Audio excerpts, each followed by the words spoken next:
Much has been made of Bronny James and his chances of becoming a rotational NBA player, and in this video I want to break down just a few clips from Bronny at Summer League, highlighting some of his strengths, looking at some of the things he could develop in year one, and also give two players who I think Bronny could emulate his game after as he looks to carve out a role in the NBA. So I want to start with Bronny's defense, and all of these clips are going to be from the Lakers game against the Cavaliers.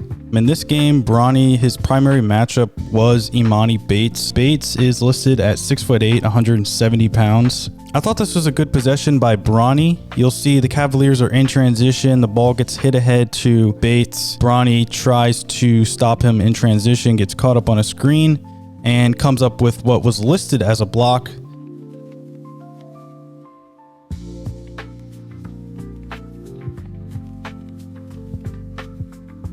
Really good awareness by Bronny, good ball tracking, not to foul as well. Sometimes being a smaller player, trying to reach up for a ball like that, you might get a guy on the wrist and the ref might call it a foul. But again, a good defensive play there by Bronny to get the steal / block, whatever you want to call it.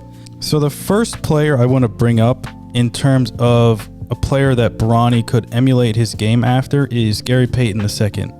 Gary Payton II during the 2021-2022 season was one of the best and most active defenders in the NBA. Bronny was listed at 6'1.5" without shoes at the NBA Combine.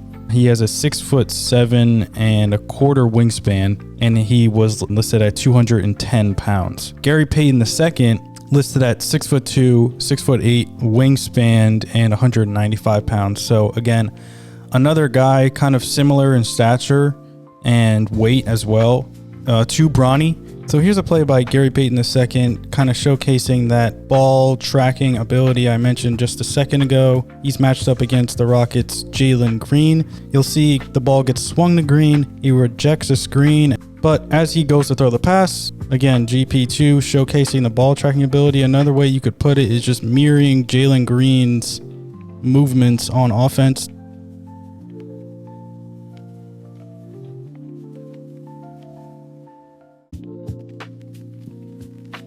I think another reason why I think these possessions, these ball tracking possessions, as I might put it, is so valuable is because it allows your team to get out in transition. And I thought during the NBA Summer League, Bronny had a few possessions where he looked really good attacking defenders in transition and attacking defenders in open space. And I thought this was a good example of that. This is just a Lakers possession. With them being in transition, you'll see Bronny hit Emoni Bates with a little bit of a hesitation move at the top of the key, and as he gets to the paint, absorb a little bit of contact and finish with the left hand.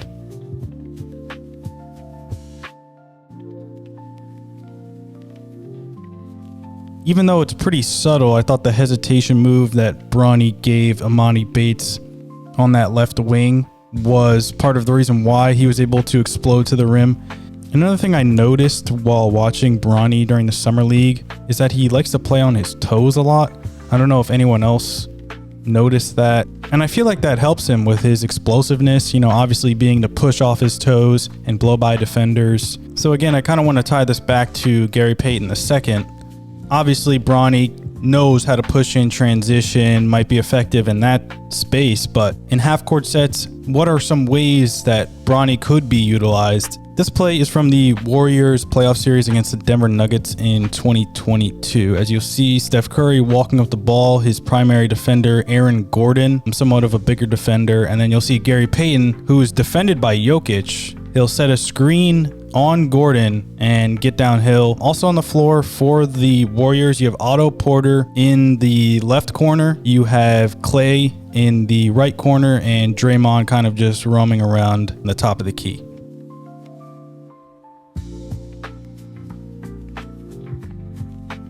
So again, a great finish there by Gary Payton, but I feel like this is just a really effective way of getting a guy downhill. You have, again, two really good shooters in opposite corners, spacing the floor. Obviously, it's incumbent on having one of the best players of all time in Steph Curry with the basketball. I mean, look at how high Aaron Gordon is defending him. A great pass there by Curry to get Gary Payton after the screen.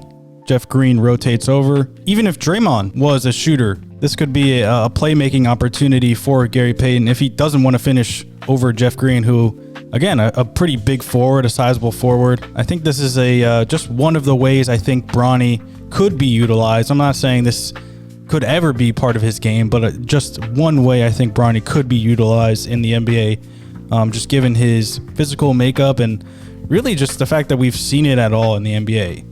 So this is just a highlight from the NBA Finals in 2022 that I wanted to showcase as something that Bronny could potentially work on during his first season in the NBA. This is a sideline out of bounds play for the Warriors. Iguodala in the bottom right corner of your screen is inbounding the ball. You have Otto Porter, Steph Curry, and Andrew Wiggins kind of lined up at the foul line, and you'll see Steph Curry kind of retreats to the right wing, and you'll see Derek White call out a switch.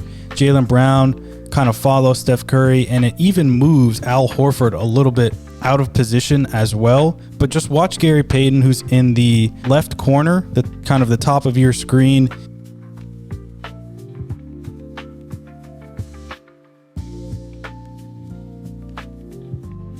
So there's really two reasons why I like this play a lot. I think the first being just the awareness to cut to the rim when he notices all the defensive attention that Curry is getting on this inbounds play. You can kind of see in this frame, Iguodala is someone even looking towards that way already, seeing if Curry is going to get open for a three. But I think the Celtics did a good job defending that play. Gary Payton II does a really good job recognizing that, and also recognizing that Marcus Smart isn't watching him as intently as he should be, and kind of gets caught lacking as Gary Payton beats him backdoor and gets to the rim. And another reason why I wanted to highlight this play is because it showcases how quickly Gary Payton II can get off the floor. It could be something that Bronny works on, just the ability to, again, be explosive in small areas. I feel like that'll really help him.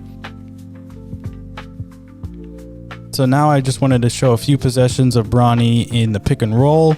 This was just a pretty simple dribble handoff with his center, helps him get downhill, finishes with the left hand.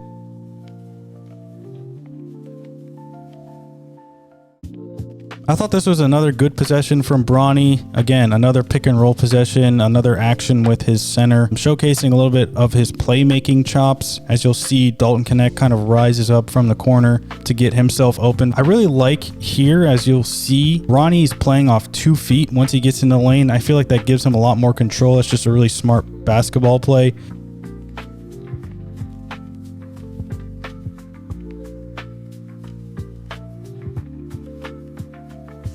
So this possession ends with a Bronny 3. Really not too much to say here. I just wanted to showcase Bronny's ball handling. I feel like that's kind of an underrated part of his game.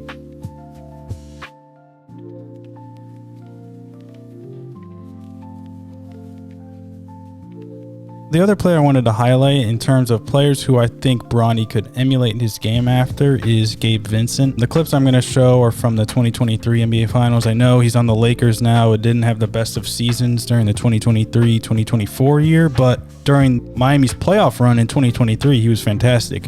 And again, similar to Gary Payton II, Gabe Vincent, according to NBA.com, is listed at 6'2" with a 6'7" wingspan, and he is 200 pounds. So I feel like this is the opposite end of the spectrum in terms of Bronny developing. Gary Payton II obviously not being much of a ball handler, much of a playmaker, much of a three-point shooting threat. Still a very effective player, of course. So this is a possession with Gabe Vincent, a pick and roll possession. You'll see he gets a screen from Caleb Martin. In the opposite corner, you have Jimmy. He's defended by Aaron Gordon. And in the near side corner, at least right now, Max Strus defended by KCP. You can just watch how this plays out.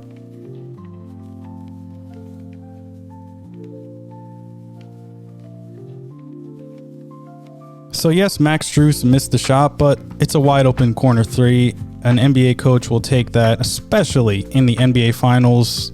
So as you can see, Jamal is kind of trailing Gabe Vincent at this point after the screen. Bam is rolling to the rim, and Jokic is kind of up on the screen defending him in the mid-range area.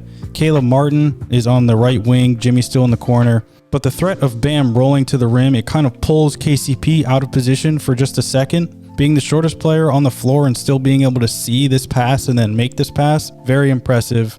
But these are the types of plays that I think Bronny can make in the NBA, and if he can do that consistently, it'll really help him stay on the floor and carve out a role in the NBA.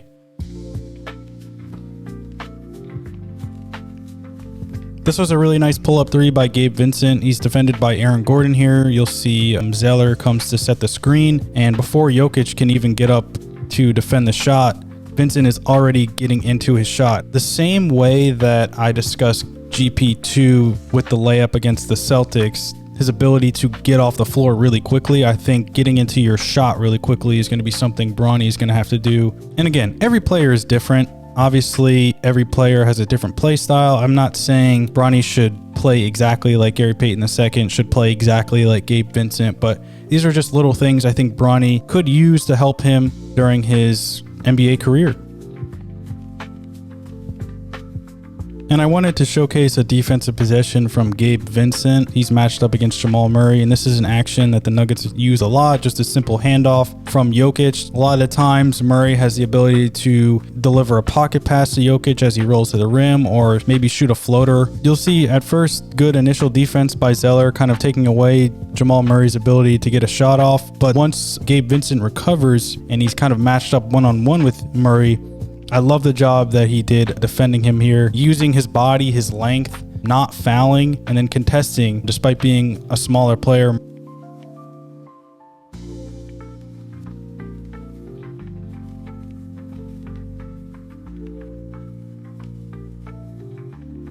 I saw a couple possessions in that game against the Cavaliers where Bronny was doing a good job bodying up against guys defensively, using his hands, making himself bigger with his wingspan. And I feel like Gary Payton II and Gabe Vincent setting the blueprint for a guy like Bronny to succeed in the NBA, both offensively and defensively. Bronny James, of course, is a polarizing player because he is the son of LeBron James. But I just wanted to use this video to highlight some of the things I saw from Bronny at Summer League that I think are positives, some of the things he could work on. And again, the two players, Gary Payton II and Gabe Vincent, who he could try and emulate his game after to have success in the NBA.